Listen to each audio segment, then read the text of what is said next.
जो भी बुक यहाँ पे स्टूडेंट ऑर्डर करेगा, यहाँ पे एक टैब जो है वो नस्ब हो जाएगा और उस टैब पे रिसर्च करने के बाद जो भी उसकी मतलूबा किताब होगी वो यहाँ पे डिलीवर होगी। मिनहाज यूनिवर्सिटी का अपकमिंग प्रोजेक्ट है मिनहाज रोबोटिक लाइब्रेरी, उसको ज़रा हम प्रैक्टिकली भी चेक करते हैं। और ये मुझे बताया गया तरीका कि जनाब ये आपने किताब रखी है, सेंसर ने डिटेक्ट किया है उस बुक को और अब इसको लेने के लिए जो है वो एक स्पेशल ट्रॉली आ रही है और ये इस किताब को यहाँ से लेकर जाएगी। टेली लिफ्ट इसको कहा जाता है वैसे बेसिकली। ये जनाब, ये जादू देखना आपने, ये और यहाँ से फिर बाहर स्टूडेंट, जिस भी स्टूडेंट ने ये किताब मंगवाई है ये उसको जाकर डिलीवर करेगी और इसमें कोई ह्यूमन इंटरेक्शन शामिल नहीं है। All robots, all robotic. और ये पाकिस्तान की तारीख में पहली दफ़ा हो रहा है कि कोई भी यूनिवर्सिटी जो है वो रोबोटिक लाइब्रेरी का कॉन्सेप्ट जो है वो इंट्रोड्यूस करवा दी। ये देखिए, ये स्टूडेंट तक पहुंच गई। उसके बाद ये टेली लिफ्ट वापस अपनी पार्किंग लॉट में चली जाएगी, जैसे गाड़ियां पार्किंग में जाती हैं। ये मंगवाई थी मैंने, ठीक है। और ये आ गया डिस्क्रीट मैथमेटिक्स, ज़बरदस्त। ये मजीद जब ऑपरेशनल हालत में होगा तो यहाँ पे एक टैब नस्ब होगा, उस टैब पे स्टूडेंट आके क्लिक करेंगे, जो भी उनकी किताब है यहाँ पे उनका कार्ड जो है वो वेरीफाई किया जाएगा और किताब आपके पास।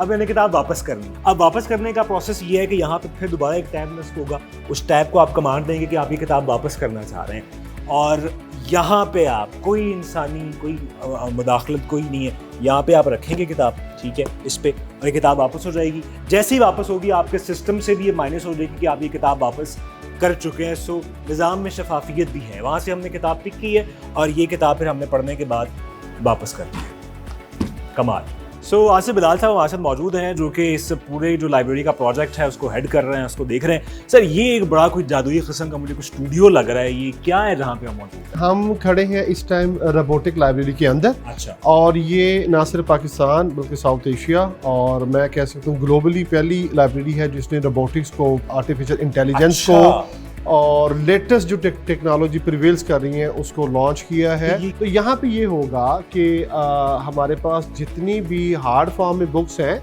वो हम रोबोटिक लाइब्रेरी के सेक्शन के अंदर रख देंगे। आप आएंगे, आप उपैक पे या वो जो सर्चिंग टर्मिनल है वहाँ पे सर्च करेंगे और अगर तो वो चीज़ हमारे कलेक्शन में मौजूद है तो विद इन नो टाइम, मतलब 10 to 15 और 15 to 20 सेकंड्स में किताब आपके पास मौजूद होगी। यहाँ पे अभी हम जहाँ खड़े हैं ये मुझे कोई एयरपोर्ट का मंजर लग रहा है कि आपका सामान आ रहा है, आप वेट कर रहे हैं। ये क्या है? जब आप क्यूरी और इनिशिएट करते हैं तो किताब आप तक पहुंचती कैसे है? और अब मैं आपको डेमो करवाऊंगा कि जब आप किताब वापस करते हैं तो वो कैसे वापस होती है। मिसाल के तौर पे अगर ये किताब है, हाँ जी, तो बेसिकली ये वहां से स्टार्ट होगा सारा प्रोसीजर। बाहर वो कियोस्क लगा हुआ है, ठीक है, तो वहां पे आप आके अपना यूनिवर्सिटी का कार्ड स्कैन करेंगे।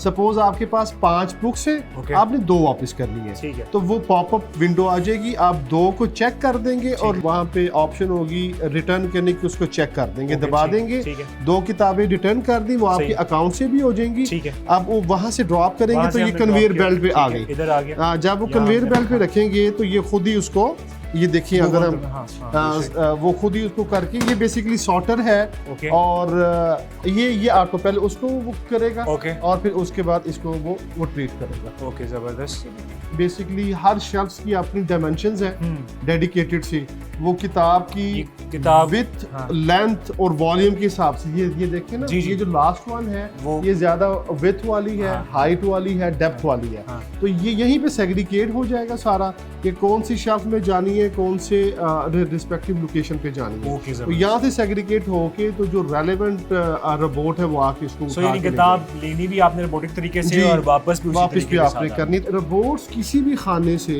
या शेल्फ से किताब उठाएगा और दोबारा उसको किसी भी सेम वॉल्यूम या विड्थ या लेंथ की शेल्फ के अंदर अगर कहीं और जगह पे खाली मिलेगी स्पेस, वहां पे रख के तो मेमोराइज कर। ठीक, और ये कितने अर्से में वैसे ऑपरेशनल हो जाएगा? ये इंशाल्लाह ताला बस अब हमारा हार्डवेयर इंस्टॉल्ड है सारा और हमारी बाकी चीजें भी इंस्टॉल्ड है। अब सिर्फ हम इंटीग्रेशन के ऊपर काम कर रहे हैं। सही। जो हमारा करंट यूनिवर्सिटी का CMS है, कैंपस मैनेजमेंट सिस्टम, और जो इसका अपना सॉफ्टवेयर है उसके दरमियान अब इंटरेक्शन के फेस में है। अच्छा, ये अच्छी बात है कि आप लाइब्रेरी को इंटरेस्टिंग बना रहे हैं। जी बिल्कुल, समझ आता है कि बड़ा पुराना एक फॉर्मेट है, लोग वहाँ पे जाना पसंद नहीं करते, यहाँ पर हर कोई आना चाहे। जी बिल्कुल ऐसे ही है, हमारा फुटफॉल रेगुलर बेसिस भी बहुत ज़्यादा है। फिर जहाँ पे आप लेटेस्ट टेक्नोलॉजी को इस्तेमाल करते हुए बच्चों को चीज़ें देंगे तो बच्चे तो बहुत ज़्यादा अग्रेसिवली यूज़ करते हैं उसका। यूनिवर्सिटी बड़ी डिफरेंट यूनिवर्सिटी है। सबसे बड़ी इसमें जो चीज़ है, जो क्रेडिट जाता है मैनेजमेंट को, वो ये कि जो लोएस्ट फीस स्ट्रक्चर है ना पाकिस्तान में, वो इस यूनिवर्सिटी का है। अगर आप तमाम प्राइवेट यूनिवर्सिटीज़ को कंपेयर करें तो लोएस्ट फीस स्ट्रक्चर पूरे पाकिस्तान में आपको मिनहाज यूनिवर्सिटी का नज़र आएगा। उससे क्या होता है कि सोसाइटी की वो सेगमेंट, वो बच्चे जो नेग्लेक्टेड हैं, जिनको कोई और नहीं टेक ओवर करता, या जो बच्चे अपनी फ़ीस अफोर्ड नहीं कर सकते, यूनिवर्सिटी तक नहीं पहुँच सकते, उनके लिए दरवाजे खुले हुए हैं। हमारी यूनिवर्सिटी का हर थर्ड बच्चा जो है वो स्कॉलरशिप है। हर यूनिवर्सिटी में दो तरह की स्कॉलरशिप होती हैं, या मेरिट बेस्ड होती हैं या नीड बेस्ड होती हैं। हमारे सैकड़ों की तादाद में बहुत डिफरेंट सेगमेंट्स बनाए हुए हैं, बिकॉज हमने बच्चों को पढ़ाना है। हमारा एम पैसे अर्न करना नहीं है। ये NPO नॉन प्रॉफिट ऑर्गेनाइजेशन है, यहाँ से ना कोई प्रॉफिट ले रहा है, ना कोई इसमें प्रॉफिट कहीं से ऐड हो रहा है, ना कोई फंडिंग हो रही है। यहाँ पे सेल्फ जनरेट जो कुछ करते हैं वही अब डेवलपमेंट प्रोजेक्ट्स के ऊपर लगाते हैं।